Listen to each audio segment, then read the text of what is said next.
Hi viewers, ఈరోజు record break team అంతా ఉంది, including all the artist and the producer.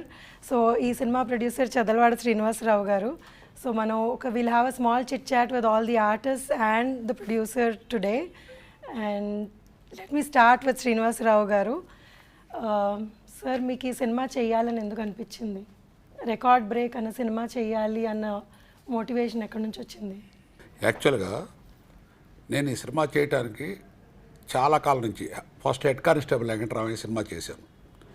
నేను సినిమా షూట్ అయ్యి రీ రికార్డింగ్ అయ్యి బిఫోర్ రిలీజ్ వచ్చేటప్పటికి అందులో బ్లాక్ మనీ ఉండటం సొసైటీకి నష్టం అని అనుకొని ఆ పిక్చర్ చేసినప్పుడు కరెక్ట్గా సెంట్రల్ గవర్నమెంట్ నేను ఎప్పుడో 3 years అనుకున్న ఒక విజన్ని సెంట్రల్ గవర్నమెంట్ అమలు చేశారు. నా పిక్చర్లో నేను ముందే చూపించాను. అది వీళ్ళు నోట్లు బంద్ చేయడానికి ముందు అక్కడి నుంచి నాకు అనిపించింది నా విజన్ కరెక్ట్గానే ఉంది అని. ఆ తర్వాత ఒక 5 years నుంచి నేను ఆలోచిస్తున్నాను. మంచి సబ్జెక్టు, సొసైటీకి ఉపయోగపడాలి, కమర్షియల్గా హిట్ అవ్వాలి, ఈ సినిమా చరిత్రలో నిలిచిపోవాలి. నాకు డబ్బు కన్నా కూడా నా బిజినెస్ చేసే టైం నాకు చాలా వాల్యూ. నాకు సినిమా వల్ల వచ్చేదానికన్నా నేను విడిగా దీనికన్నా కొన్ని రెట్లు ఎక్కువ సంపాదించుకోగలను డబ్బుగా. కానీ మనం ఒక పని చేసేటప్పుడు కలకాలం గుర్తుంటూ ఎప్పటికీ గుర్తు మనకే కాదు, ఒక సొసైటీలో ఒక మంచి సినిమా తీశారనే పేరు రావటానికి దాదాపు ఈ సినిమా మీద నేను రాత్రింబవళ్ళు 5 సంవత్సరాలు కృషి చేసి నిర్మించడం జరిగింది. ఈవెన్ ఇవాళ కూడా ఎక్కడన్నా రీ రికార్డింగ్లో కానీ ఎఫెక్ట్లో కానీ నాకు అనుకున్న సౌండ్ అనుకున్న రేంజ్లో రాకపోతే ఇప్పుడు కూడా నేను ప్రసాద్ ల్యాబ్లో మళ్ళీ ఆ సౌండ్ కోసం పొద్దున్న సాయంకాలం ట్రై చేసి అది పూర్తి చేయించుకున్నాను. అంటే నేను రేపు ఈ సినిమా 8వ తారీఖు తర్వాత ఒక గొప్ప చిత్రాన్ని భారతదేశం తరపున ప్రపంచానికి చూపిస్తాను ఈ పిక్చరు. అది అందుకే ఈ సినిమా తీసా.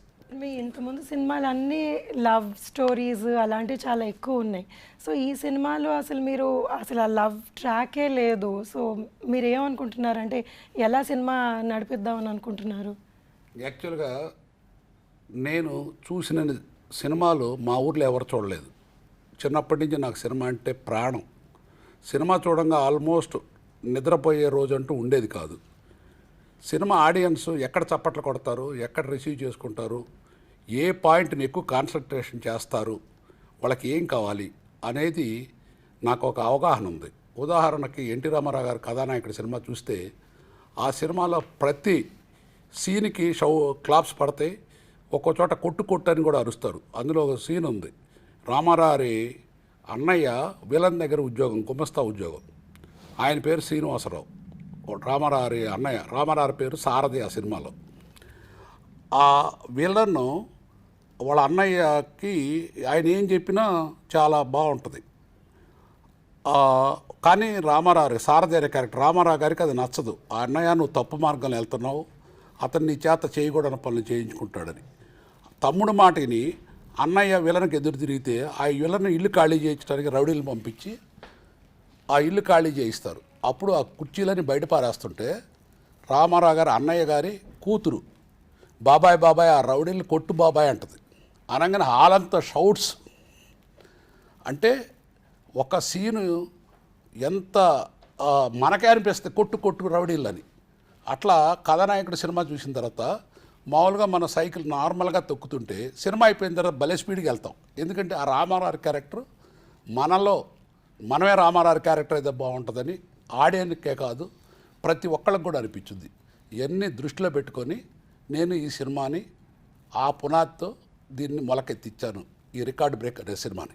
ఇక్కడి వరకు బాగుంది. మరి మీరు అందరు కొత్త వాళ్ళని పెట్టుకొని అంత రిస్క్ తీసుకొని ఇంత పెద్ద బడ్జెట్ సినిమా చేశారు. సో దాని మీద మీ ఒపీనియన్ ఏంటి? అంటే వీళ్ళందరూ కొత్త వాళ్ళు, వీళ్ళ మీద ఏం నమ్మకం పెట్టుకొని మీరు అంత సినిమా చేశారు? ఈ సబ్జెక్ట్కి ఎంత పెద్ద ఆర్టిస్ట్ వచ్చినా నేను చేసేవాడిని కాదు.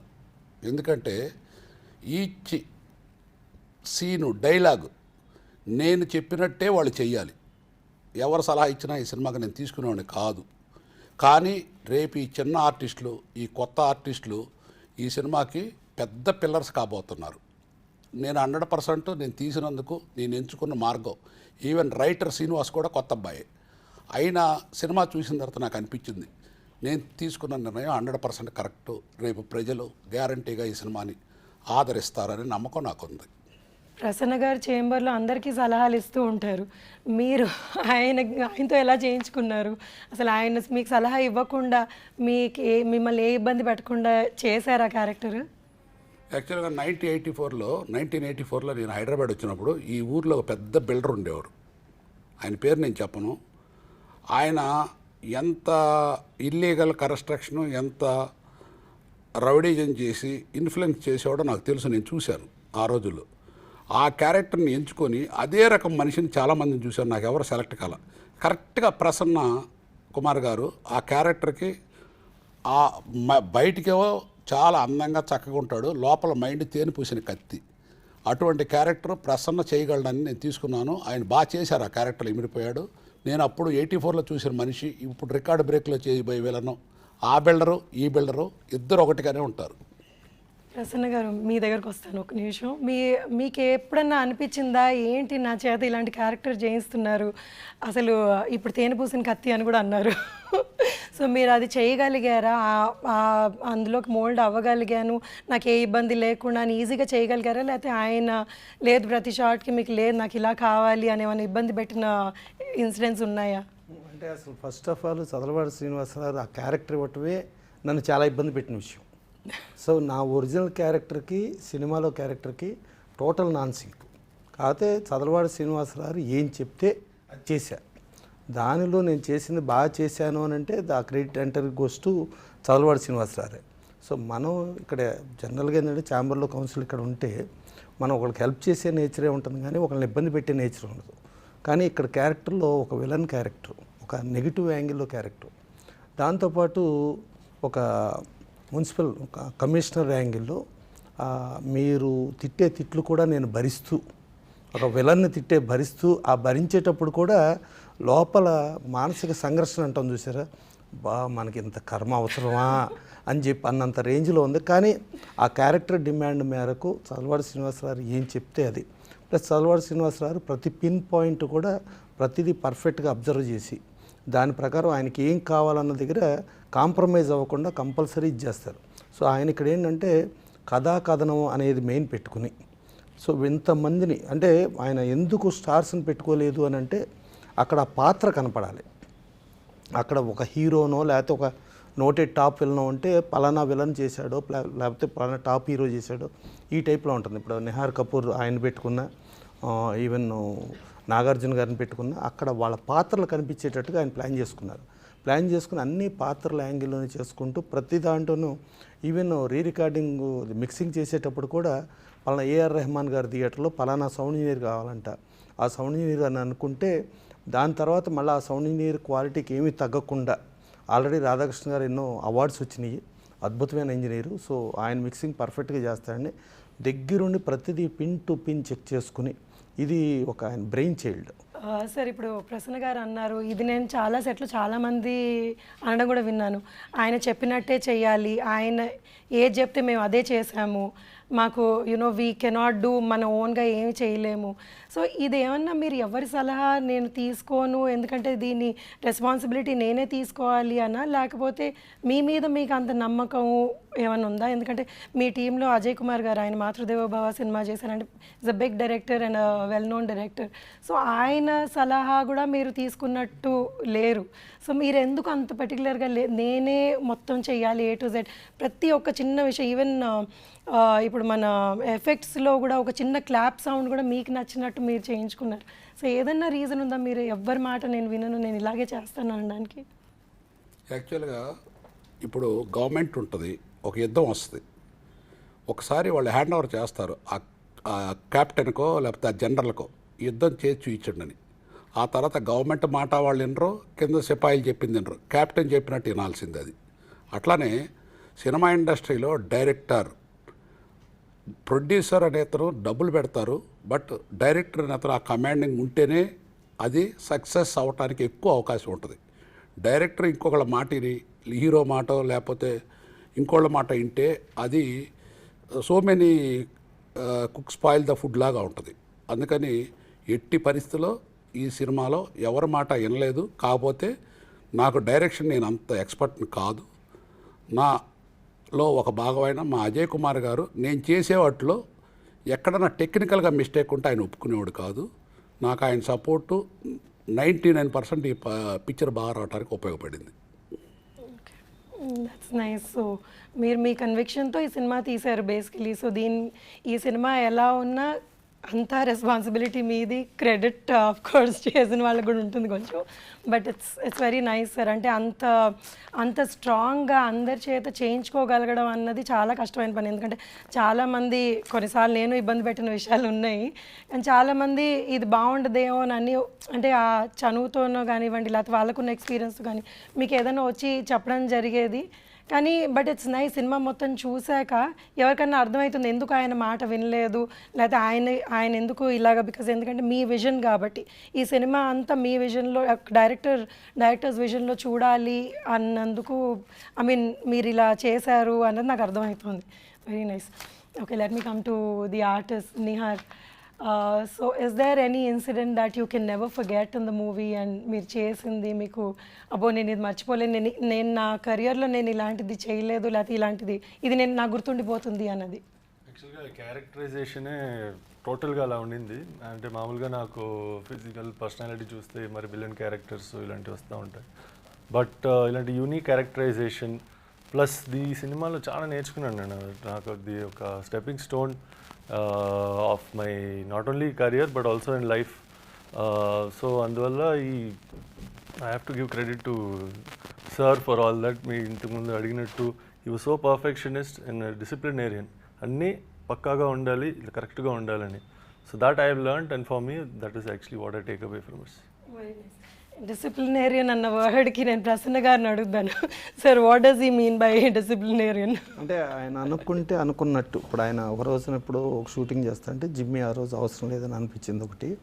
అలాగే ప్రాపర్ ఫుడ్ పలానా ప్లేస్లో తీసుకురండి ఏదైనా అంటే అది ప్రొడక్షనల్ సరికి తీసుకురాదు. దాంతో ఆయనకి నష్టం వచ్చినా సరే ఆయన డిసిప్లిన్ తప్పేటట్టయితే కాదు అని చెప్పి ప్యాకప్ అన్నారు.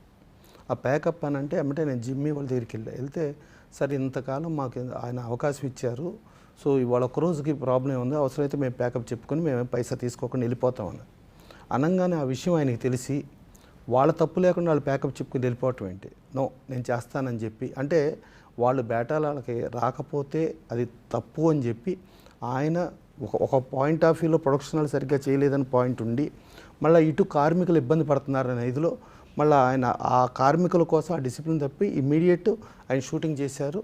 మార్నింగ్ నుంచి నైట్ వరకు చేశారు. దాదాపు నైట్ ఆ రోజున ఎండ్ ఫైనల్ సీన్లో కూడా ఒక విలన్కి ఇంకొకళ్ళతో ఉండ పరిచయం అనేది రివీల్ చేస్తూ ఒక బెంచ్ కార్లో వచ్చే ఒక సీన్తో ఫినిష్ చేసి పర్ఫెక్ట్గా మార్నింగ్ నుంచి ఎండ్ వరకు పర్ఫెక్ట్గా చేశారు. డిసిప్లిన్ అనేది ఆయన మైండ్లో ఉంటుంది. డిసిప్లిన్తో పాటు కార్మికుల శ్రేయస్సు అనేది వీళ్ళందరిది కూడా ఇప్పుడు ఆయన మైండ్లో ఉంటుంది.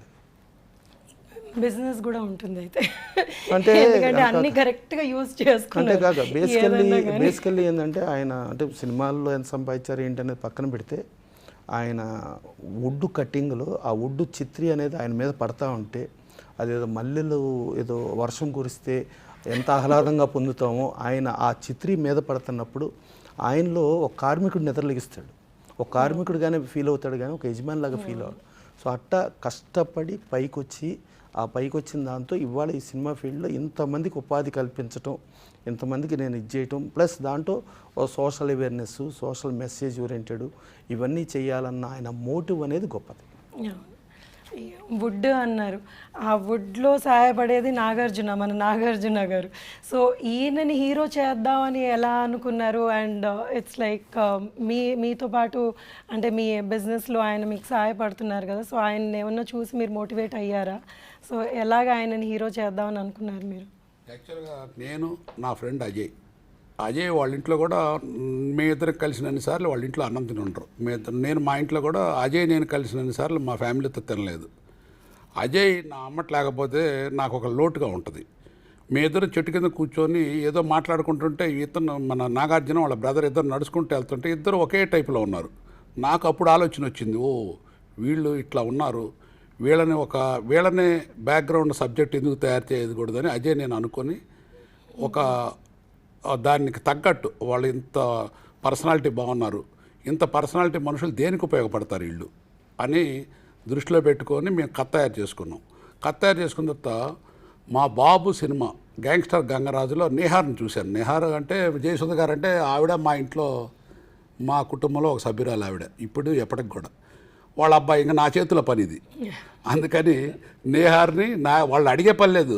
నా నేహార్ని వచ్చి నుంచి నిన్న ఢిల్లీలో ఉన్నారు, నేను చెప్పి పెళ్లి పాపం వాళ్ళది, అయినా సరే వదిలేసి పరిగెత్తుకొచ్చారు. ఇక నాకు ఆ చనువు ఉంది వాళ్ళ దగ్గర. అందుకని వాళ్ళ కోఆపరేషన్తో ప్లస్ రగ్ద, ఇంకా అమ్మాయిని ఎంత చెప్పినా తక్కువ. అమ్మాయి జయసుధ గారు అంత ఆర్టిస్ట్, అమ్మాయి గురించి కూడా ఇప్పుడు జయసుధ గారు అంత ఆర్టిస్ట్ అమ్మాయి. వాళ్ళిద్దరు కూడా చాలా బాగా చేశారు. అర్థమైందా? నేను రేపు జరగబోయేది ఏంటంటే ఈ ఇద్దరు హీరోలు ఈ హీరోయిన్ నేను మళ్ళీ కాల్ షీట్స్ తీసుకొని అంత రేంజ్కి వెళ్తారు. అంతవరకు నాకు తెలిసి ఈ సినిమా రిలీజ్ అయిన తర్వాత. నాగార్జున గారు అది చాలా పెద్ద మాట ఆయన అన్నది. సో అలా అవ్వాలని కోరుకుంటున్నాను. సో మీకు అసలు సినిమా ఇండస్ట్రీలో అంటే బ్యాక్గ్రౌండ్గా ఉన్నారు, చూస్తున్నారు కాబట్టి, అంటే ఎప్పుడు సినిమాలు ఏవి చేయలేదు కదా. సో ఆ వుడ్లోంచి సినిమాలోకి రావడం మీకు ఎలా, how did you feel and me experiences ఏంటి ఈ సినిమా చేసిన తర్వాత? నాకు ఫస్ట్ ఆఫ్ ఆల్ ఏంటంటే నాకు యాక్టింగ్ అంటే ఇంట్రెస్ట్ ఉంది. అట్లా నేను మామూలుగా వీడియో అట్లా చూసుకుంటే అది బై గాడ్ గ్రేస్ నాకు సార్ అవకాశం ఇచ్చారు. దాన్ని నేను ఎంతవరకు తీసుకెళ్ళాను అనేది నాకు important. I think you did a very good job అండి. ఆ లాస్ట్ మేము ట్రైలర్లో మిమ్మల్ని చూస్తే అసలు ఆ ఎక్స్ప్రెషన్స్ అవన్నీ ఫస్ట్ టైం అట్లా చేయలేదు, చాలా బాగా చేశారు. మీరు కొడితే నిజంగా ఏమైనా అందరు బొక్కలు ఇరిగిపోయేటట్టుండే. Very nice. So let's come to the beautiful ladies. So first హాఫ్లో వచ్చేది మనకి Sonia బిర్జే. Hi Sonia. Hello. Sonia, I'm sure it would have been pleasure working with you for everybody. So I just want to know what is your experience while shooting for this film, because this must be your first South Indian film? No, I have done some work okay. down in the South. Okay. And as an industry, what I've experienced compared to Bollywood, Bombay and the work that happens there, the culture, there's a different temperament that goes on in the industry here. And they are very passionate people over here, for sure, and sensitive also, you know, and fast, like professional. They know what they want, and it's quick, and it's fun, because half of the language I cannot understand a lot But of you times. enjoyed your work, whatever you've done.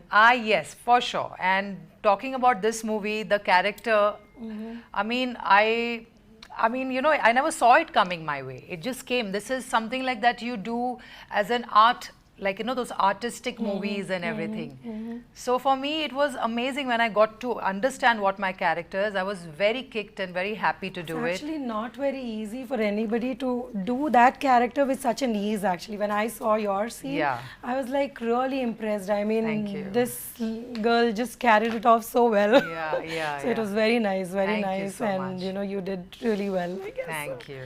So you had good experience while working, or do you remember anything that you want to share with us and which you thought was, oh my god, what am I doing, kind of, you know? No, I mean, it didn't feel very alien to me. Like, so my character's name is Durga, and like a very rough, strong woman, like, and labor class, but she can do anything to get her way out. Kuch bhi kar sakti ho, you know, like there's nothing right or wrong for her. But again, for me to get into that character, because I've grown up, thanks to my mother, I have seen a lot of artistic films like Smita Patil, Shabana Azmi, and all these guys, and they used to perform a lot of characters like this. So my mom used to always tell me, watch and learn, like look at them, you know, that is real acting, watch She'll them. be really proud to watch you in Yeah, this way you've done, yeah. And I'm so sure. happy it's releasing in Hindi also. Yes. So my mom can watch it and understand. Yes. Now that you said Hindi, sir, one last question. మీ మీద వాళ్ళని అడగాలి నేను. ఒక్క language, రెండు లాంగ్వేజ్లో release చేయడానికి చాలా మంది చాలా ఇబ్బందులు పడుతుంటారు. మీరు ఆల్మోస్ట్ 8 లాంగ్వేజెస్లో రిలీజ్ చేద్దాము అని అనుకుంటున్నారు. సో ఐ మీన్ అది really me I mean I don't want to say, అంటే ఏంటి ఆ ధైర్యం అని? ధైర్యం కాదు, సబ్జెక్ట్ ఇది యూనివర్సల్ సబ్జెక్ట్. ఇది ఖచ్చితంగా అందరు చూడాల్సిన సబ్జెక్టు. ఇది చూసిన వాళ్ళకి ఉపయోగపడే సబ్జెక్ట్, ఒక ఇన్స్పిరేషన్, ఒక మంచి జరుగుద్ది చూసిన వాళ్ళకి. అండ్ మీ ట్రైలర్లో దానిలో ట్రాక్టర్లు ఎత్తేసి ఇదంతా అంటే చాలా ఎక్కువగా ఉంది, అంటే ఒక మనిషి ట్రాక్టర్లు ఎత్తేయడం. సో అది మీరు ఎలాగ జస్టిఫై చేస్తారు ఇది? అంటే మీకు ఐడియా ఎలా వచ్చింది ఫస్ట్ ఆఫ్ ఆల్ ఆ ట్రాక్టర్ ఎత్తేయాలి అన్న ఐడియా, అందులో మనుషుల్ని పెట్టి మరి ట్రాక్టర్ని ఎత్తాలి అన్నది? యాక్చువల్గా ట్రాక్టర్ ఎత్తిన దానికన్నా ఇంకా ఎక్స్ట్రాడినరీ సీన్స్ ఉన్నాయి అందులో. క్లైమాక్స్లో వీళ్ళు నిజంగా వీళ్ళిద్దరు హీరోలు వీళ్ళు పడిన కష్టం ట్రాక్టర్ ఎత్తిన దానికి, నిజంగా ట్రాక్టర్ ఎక్కిన దానికన్నా ఎక్కువ నేను చాలా చోట్ల బాధపడ్డాను, భయపడ్డాను కూడా తీయటానికి.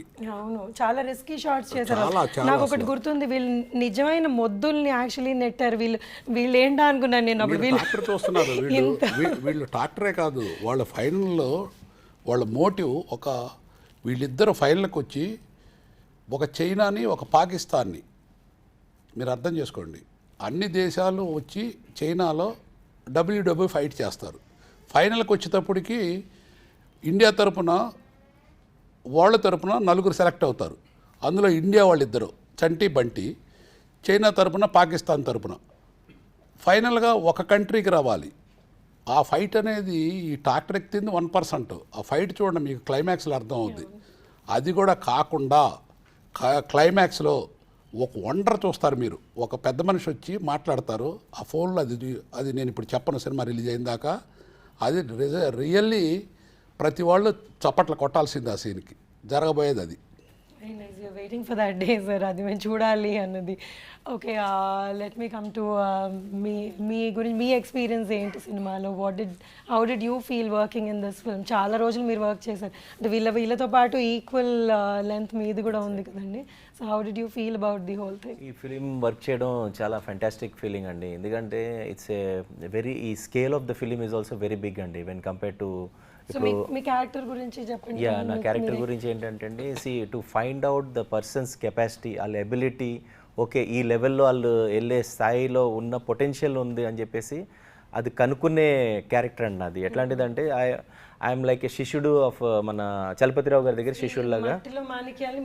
ఎగ్జాక్ట్లీ అండి. ఆయనది ఒక డ్రీమ్ ఉంటుంది అనమాట, ఎప్పటికైనా మన కంట్రీ ఆ లెవెల్లో ప్రొపగేట్ చేసి ఆ లెవెల్కి రీచ్ అవ్వాలి అని చెప్పేసి రెజ్లింగ్ కాంపిటీషన్ దాంట్లో ఒక డ్రీమ్ ఉంటుంది which he's not been fulfilled ఆయనకి. అది ఒక రిమైనింగ్ ఉంటుంది ఆయన లైఫ్లో, ఒక ఇదిగా ఉంటుంది ఫీలింగ్. సో అట్లాంటి టైంలో I will be running this coaching ఇదనమాట. సో ఆయన డ్రీమ్ని ఇచ్చేయడానికి we don't find that sort of persons అనమాట. ఎగ్జాక్ట్లీ అండి. సో ఒక సిచ్యువేషన్ ఎలాగ అరైజ్ అవుతుంది అంటే when the story keeps going, ఒక సిచ్యువేషన్లో ఐ ఫైండ్ అవుట్ అండ్ చెప్తానమాట, సార్ వీళ్ళు చాలా పెద్ద పొటెన్షియల్ ఉంది, వేర్ వీ కెన్ మన డ్రీమ్ కూడా with these people we can achieve. So ఇంకోటి ఏంటంటే when any talented persons in any sports all if you see, వాళ్ళకి కొంచెం టెక్నిక్ దానికి జాయిన్ చేస్తే they will reach a high level. So ఆ technique point of వ్యూలో like giving coaching to them both the persons వాళ్ళ హీరోస్కి. మీరు వీళ్ళని డిస్కవర్ చేసి కోచింగ్ ఇచ్చారు, కానీ యాక్చువల్లీ వీళ్ళని ఆ రింగ్లో దింపింది మన heroine Ragda. So she plays the vital role in the movie. So Ragda, you will have to talk now for yourself. I think I had an amazing time shooting for the movie. It's a beautiful experience. First time I was in Hyderabad and meeting so many new people. It was really nice. I have met so many friends and everyone is so kind here, so nice and sensitive. So it was an amazing experience for me. So sweetly, but you know, in the movie you had like, you know, a character which could actually mold, you know, people like this. I think even in reality I have both the personalities. Is it? Okay. Yeah. So you know, it was easy then for you. me it was easy, though people will think it was not easy for me because normally what I look here and on the poster, if you'll see, I'm completely different. Yeah, right. But internally somewhere I am like that, you know, like mentally somewhere I'm very headstrong and all. Though I have this nice side also, but I have a very headstrong, like a strong personality as well. So I could connect to the character somewhere. It's a very intense character and you are playing my mother. For so somebody, you know I it, mean, I always feel like the mother. So most of the scenes we had together and you know how intense the character is, right? So you know, for me the most surprising part was because you know you're from Mumbai or you know North India basically, and you know I knew there were days when you know you were just asked to you know just come into the scene and you know this is what it is and just start acting, but you carried it off so well. I mean, how did you even manage that, you know? Because it's not that easy for somebody who doesn't understand the language. First of all, they're like ratifying the dialogues, and then I'm sorry I'm using that word. They're memorizing the dialogues, but then you could manage to do both very well. So were you like really so focused, or what is it? I mean, or are you like this?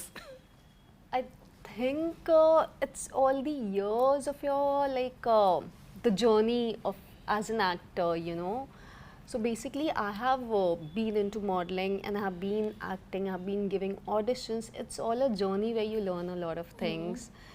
Initially, I had the language problem for sure, and even with the face, like I have this thing where I can't recognize people by face. I get confused. So everyone was similar, same. Like I couldn't even remember the names. But thank God, Nihar, Naga, Arjuna, they all have helped me because they have been, translating. You can't think they are similar because nobody can match them. Yeah. But they have been, translating me. If I'm getting a scene, I'll be like, can you please explain me in Hindi? And So they were please tell nice. me. I mean, they were were good very co-stars. supporting, very supportive. Okay, So, that's really nice. You worked as a even team. on the set, like the camera is ready, the shot is ready, and I'm still confused because of the language.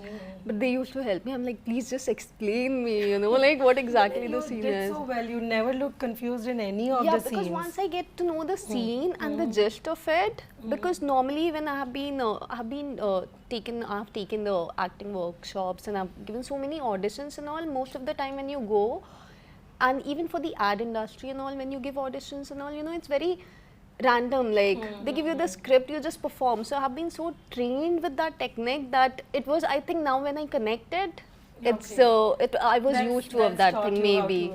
So what you asked, how I did that, maybe it could be because of that. Yeah, see, it's always a learning experience, and knowledge is something which will help you somewhere else.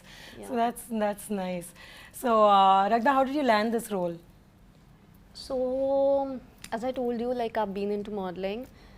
I've been with an agency, I've been signed up with an agency, and then this other agency also, which I was working with. So the work came to me through them. So I got a call in the morning, and I was out for an audition actually that day. So I told the manager, I'm out for an audition. Let me get back home, and then I can do a conference, like a video conference call. Then I got back, had a small detailing about the project details and all, and it was with Sir and my agency manager and me, and then he was like, yeah, I have auditioned so many people, I want you for this project. He gave me the brief and all. It came when something is meant for you, you get it. And so vision is I think his intuition, his everything is so strong. మీరు అనుకున్నట్టు రగ్దా 100% చేసిందని విన్నాను కూడా. మీ మాటల్లో కూడా చెప్పండి అది. యాక్చువల్గా ప్రసాద్ ల్యాబ్లో మేము ఈ సినిమా నేను అజయ్ ఒక 1000 సార్లు చూసుంటాం. మేము చూసేలా ముక్కలు చూస్తుంటాం. ఒక సీను లేకపోతే ఒక ఎఫెక్ట్స్ ఇట్లా అనుకుంటాం. ముందు ట్రైలర్ తయారు చేద్దాం అని చెప్పి తయారు చేయించాం. సరే తయారు చేయించిన తర్వాత అజయ్కి నాకు నచ్చింది, బాగానే ఉంది అనుకున్నాం. ఒకరోజు ఫైనల్ ప్రోడక్ట్ మేము మామూలు చిన్న దాంట్లో చూస్తాం టీవీలో. ప్రసాద్ ల్యాబ్లో 70mm థియేటర్లో చూద్దామని చెప్పి మేము ఒక ఫస్ట్ షాట్ నేను ఒక్కడనే వెళ్ళాను. వెళ్తే అక్కడ ప్రసాద్ ల్యాబ్లో చాలామంది, ఒక 20 మంది డైరెక్టర్లు, పెద్ద డైరెక్టర్స్, గొప్ప డైరెక్టర్స్, చాలా సినిమాలు తీసిన డైరెక్టర్స్ ఉన్నారు. వాళ్ళు నేను వచ్చానని చెప్పి జస్ట్ కలిస్తే ఒకసారి ట్రైలర్ చూస్తానికి వెళ్తున్నారంటే రండి నేను ఊరి క్యాజువల్గా పిలిచాను. నేను వాళ్ళని పిలిచిన తర్వాత వాళ్ళు ఆ ట్రైలర్ చూసి, రగ్దా యాక్షన్ చూసి, ఏళ్ళ యాక్షన్ చూసి అయిపోగానే ఆల్ డైరెక్టర్స్ వాళ్ళందరికీ వాళ్ళు నించొని చప్పట్లు కొట్టారు ఈ ట్రైలర్కి. దాన్ని బట్టి నాకు అర్థమైంది ఈ సినిమా వీళ్ళు ఎంత బాగా చేశారు అనేదానికి. ఇంకా దానికి ఒక సీనియర్ యాక్టర్స్ వాళ్ళ ప్రొఫెషన్ వాళ్ళు చేస్తారు, కానీ ఈ క్యారెక్టర్స్లో వీళ్ళు లీనమైపోయి నేను అనుకున్న దానికన్నా బాగా చేశారు. ప్రసన్న గారు, మీరు అంటే సార్ గురించి ఏమైనా చెప్పదలుచుకున్నారా? అదే ఆయన ఒక డెడికేటెడ్గా ఒక అంకిత భావంతో ఆయన పర్ఫెక్ట్గా ఉంటారు, ప్లస్ బాగా డిసిప్లిన్ ఉండాలి. ఎట్ ద సేమ్ టైం ఎవరైనా ఆయన మూలంగా ఇబ్బంది పడుతున్నారో, లేకపోతే ఎవరైనా ఆయన నుంచి సహాయం ఆశిస్తున్నారో, లేకపోతే అది ఆయనే ముందే గ్రహించి వాళ్ళందరికీ చేసే ఒక సేవా తత్పరత ఆయనకు బాగా ఎక్కువగా ఉండి ఆయన ఇంకోటి ఏంటంటే బిచ్చగాడు అనే ఒక సినిమా చూసి ఇండస్ట్రీలో అందరూ చూశారు, అందరూ ఇది పనికిరాదు అని వదిలేసారు. ఆ టైంలో ఆయన ఆ బెచ్చగాడిని తీసుకుని వచ్చి దాన్ని రిలీజ్ చేశారు. రిలీజ్ చేస్తే ఫస్ట్ 6 డేస్కి 7th డే ఒక పెద్ద సినిమా వచ్చింది. పెద్ద సినిమా రాగానే ఆ బెచ్చగాడు అన్ని చోట్ల తీశారు. 7th డే ఆ పెద్ద సినిమా రిలీజ్ అయ్యి మార్నింగ్ షో అవ్వగానే మ్యాట్నీకి మెల్లగా బెచ్చగాడు వేయటం మొదలెట్టారు. First show second show continue బెచ్చగాడు చేసి అట్లా 100 డేస్ ఎవ్రీ వీక్ ఒక పెద్ద సినిమా వచ్చినా, పెద్ద సినిమాలు వచ్చినాయి వెళ్ళిపోయినాయి. అంటే ఆయన ఆ బెచ్చగాడిని ఆయన రిసీవ్ చేసుకునే విధానం కంటెంట్ బేస్లో రిసీవ్ చేసుకున్నారు. సో దాంట్లో క్యాస్టింగ్ ఎవరికి తెలియదు, ఎవరికేం సంబంధం లేదు. బట్ ఆ కంటెంట్, ఆ మదరు, ఆ సన్ను, మదర్ కోసం ఆ సన్ను పడే తాపత్రయం, సెంటిమెంట్ అన్నది ఆయన బాగా కనెక్ట్ అవుతారు అని. బికాజ్ ఈ సినిమాలో కూడా చాలా మటుకు మదర్ సెంటిమెంట్. అసలు సినిమా అంతా అంటే లవ్ లేదు అనలేము actually, but then this is a love story about mother children, ఆ బాండింగ్, ఇలాంటి స్టోరీ ఇది. So it's not necessarily a boy and a girl following in love, కానీ ఈ స్టోరీ అంతా లవ్ బేసే ఉంటుంది. ఈ అమ్మాయి ఒక తల్లిగా వీళ్ళని ఎంత ప్రేమించి వాళ్ళని ఎంత మోటివేట్ చేస్తుందో అన్న స్టోరీ ఇది. ఇది అద్భుతమైన story. So I'm just waiting for the movie to release and you know ఇలాంటి కంటెంట్ ఉన్న మూవీస్ చూడాలి అని నేను చాలా హోప్ చేస్తాను. ఏంటంటే మదరు సన్ను సెంటిమెంట్తో పాటు దైవత్వం కూడా దాంట్లో చాలా పెద్ద బేస్. అలాగే ఈ సినిమాలో కూడా దైవత్వం అనేది కూడా మెయిన్. అంటే ఒక శివుడి దగ్గర ఉండి 2 పిల్లలను కని ఒక తల్లి అక్కడ చనిపోతే ఆ బిడ్డలకి శివుడే తండ్రిగా, శివుడే ఇదిగా ఉండి శివుడే క్యారీ చేస్తూ ఉండే విధానం. అంటే ఆ దైవత్వం యాంగిల్ ఉంది. ప్లస్ ఇంకోటి ఏంటంటే సామాజిక స్పృహ యాంగిల్లో రైతుల సమస్యలు దాన్ని టచ్ చేశారు. ప్లస్ అనాథలైన వాళ్ళకి ఎవరు దిక్కు అంటే దేవుడే దిక్కు అనుకుంటా. అలాంటి అనాథలు వాళ్ళల్లో ఉండే ఒక స్కిల్ని కనిపెట్టి వాళ్ళని ఒక వరల్డ్ రెజ్లింగ్ ఛాంపియన్స్కి, అంటే మనం ప్రతి ఒక్కడు భారతీయుల్లో కూడా మనకు ఏదైనా గౌక్కుని ఒక క్రికెట్ మ్యాచ్ వచ్చినా, ఇంకోటి వచ్చినా, ఒక ఇండియా పాకిస్తాన్ వచ్చిందంటే ఇండియా గెలవాలి అనేది ఒక ఎమోషన్ ఆటోమేటిక్గా క్యారీ అవుతుంది. సో ఆ ఎమోషన్ క్యారీ చేసేందులో ఒక ఇండియా, చైనీసు 2 ఫైటర్స్ని అక్కడ పెట్టుకుని ఇటు ఇండియన్స్కి సంబంధించిన రెజ్లింగ్, అంటే పాకిస్తాను చైనాని కొట్టే ఆ ఇండియా సెంటిమెంట్ ప్రతి ఒక్కడు భారతీయుల్లోనూ ఒక కసి, గెలవాలి అని. ఆ గెలిసే ప్రసనంలో వీళ్ళు ఒక స్టేజ్లో చిన్నగా ఓడిపోతారేమో అని అనుకుంటే దాంట్లో కూడా దైవత్వం మిక్స్ అవ్వటం, దాంతో కూడా వీళ్ళు ఒక ఎబిలిటీ చూపించి ఫైనల్గా వాళ్ళు కొట్టడం. అంటే ప్రతి భారతీయుల్లోనూ రోమాలు ఎక్కబడుచుకునేటట్టుగా ఉండే ప్రతి కంటెంట్ దీంట్లో ఉంది. అలాంటి నెంబర్ ఆఫ్ ఐటమ్స్ అన్నిటికీ పెట్టుకుని ఆయన ఒక రికార్డ్ బ్రేక్, అంటే ఒక భారతీయులు వెళ్ళి చైనాని పాకిస్తాన్ని కొట్టి వాళ్ళ ఛాంపియన్స్కి వాళ్ళు ఇది చేయటం. ప్లస్ ఆయన విజన్లో చూసుకుంటే ఇప్పుడు ఈయన సినిమా తయారు చేసుకున్న కానించి, సినిమా తీసిన కానించి కొన్ని ఒక ప్రైమ్ మినిస్టర్ ఒక అప్రిషియేట్ చేసే ఒక సీన్ ఉంటుంది. ఆ సీన్ కూడా ఈయన పెడతాం జరిగింది. దాని తర్వాత ఇండియా ఒక మెడల్ గెలిస్తే same prime minister same appreciation జరిగింది. అంటే ఈయన విజన్లో ఎప్పుడో 2-3 years బ్యాక్ ఈయన విజన్ అనుకున్నదే 3 years తర్వాత నిజమైంది. సో అలా విజనరీగా ఒక డైరెక్టర్గా ఆయన ఎంతసేపు ఏంటంటే ఇది ఒక యజ్ఞంలాగా భావించి ప్రతి పిన్ పాయింట్ ఎక్కడుండే ఏది కాంప్రమైజ్ అవ్వకుండా అలా చేయటం. అలా మల్టిపుల్ ఫ్యాక్టర్స్, అంటే కమర్షియల్గా ఎమోషన్ క్యారీ అవుతూ ప్లస్ ప్రతి ఇదిలోనూ ప్రతి ప్రేక్షకుడికి రీచ్ అయ్యేటట్టుగా అన్నీ కళ్ళగలిపిన ఒక అద్భుతమైన ఉగాది పచ్చడి లాంటి సినిమా రికార్డ్ బ్రేక్. ప్లస్ దీంతోపాటు మహాశివరాత్రి అంటే భారతదేశం మొత్తం ఆ శివుడు ఆ మహాశివరాత్రి మార్చి 8వ తారీఖు రిలీజ్ డేట్ ప్లాన్ చేసుకుంటంలో కూడా అది మిక్స్ అయ్యి ఉంది.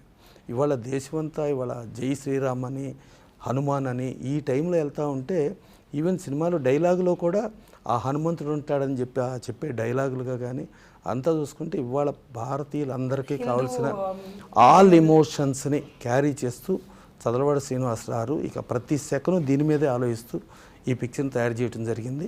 తయారు చేసిన తర్వాత డెఫినెట్గా దీంట్లో ఆ పాత్రలే కనిపించేటప్పుడు ఆ కథనంలో హీరోగా భావించి ఆయన చేశారు కాబట్టి ఆయన యజ్ఞం 100% సక్సెస్ అవుతుంది.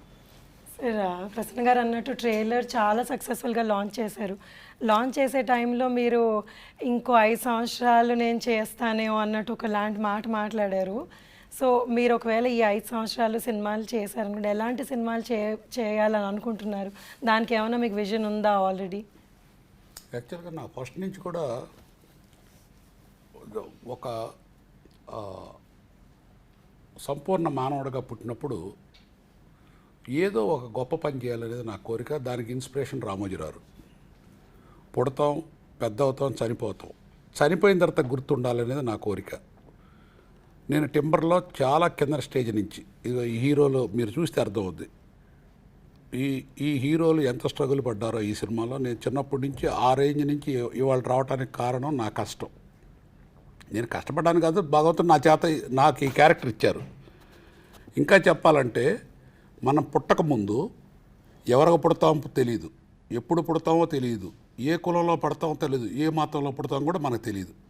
మనం పుట్టిన తర్వాత మనం ఏమి చేసాం, సంపూర్ణ మానవుడిగా పుట్టిన తర్వాత మనం ఏం చేసాం అనేది మనకు తృప్తి ఉండొచ్చు. ఎవరు అప్రిషియేట్ చేయాల్సిన పని లేదు. మనం చేసేదేదో మనకు 100% తెలుసు, తప్పో రైట్ అన్నీ తెలుసు అందరికీ. కాకపోతే నటిస్తాం. కాకపోతే అది లేకుండా మనస్ఫూర్తిగా నేను ఈ సినిమాని చేయటానికి కారణం ఒక చిన్న నిర్మాత. నేను యాక్చువల్గా నేను పెద్ద సినిమాలు చేయగలను కానీ నేను చేయను. నా ప్రిన్సిపల్స్కి విరుద్ధం అది, నేను చేయను. ఎందుకంటే చిన్నవాళ్ళని ఒక 10 నేను లైలా సినిమా తీస్తే అందులో ఈ చిన్ని కృష్ణ అనే అతను నా దగ్గర ఫస్ట్ చేరాడు. ఇవాళ ఆయన పెద్ద మహావృక్షం అయిపోయారు. అట్లానే ఈమంది రామారావు గారు కూడా ఆ సినిమా డైరెక్టర్. అట్లానే విజయభాస్కర్ అని చాలామంది ఆర్టిస్టు. నేను తీసిన ఒక చిన్న సినిమా వలన ఇవాళకి కొన్ని కుటుంబాలు బాగా స్ట్రాంగ్ అయిపోయినాయి. ఈ సినిమా కూడా